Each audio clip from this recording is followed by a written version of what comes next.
গোপালগঞ্জে এনসিপির নেতাকর্মীর উপর হামলার প্রতিবাদে মাদারীপুরে বিক্ষোভ মিছিল ও সমাবেশ অনুষ্ঠিত হয়েছে।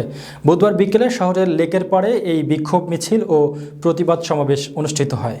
এ সময় গোপালগঞ্জে এনসিপির নেতাকর্মীদের উপর হামলার ঘটনায় জড়িতদের গ্রেফতার করে দৃষ্টান্তমূলক শাস্তির দাবি জানান।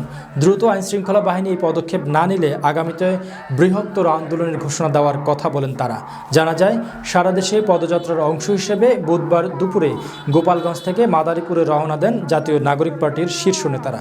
পরে তাদের উপর হামলা চালায় নিষিদ্ধ ঘোষিত ছাত্রলীগের নেতাকর্মীরা।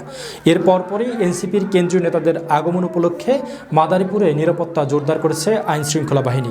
এ সময় এনসিপি শীর্ষ নেতাদের মধ্যে এনসিপির আহ্বায়ক নাহিদ ইসলাম, দক্ষিণাঞ্চলের মুখ্য সংগঠক হাসনাত আবদুল্লাহ, উত্তরাঞ্চলের মুখ্য সংগঠক সার্জিস আলম, ডাক্তার তাসনিম জারা, উত্তরাঞ্চলের সংগঠক মেহরাব সিফাত সহ অনেকেই ছিলেন।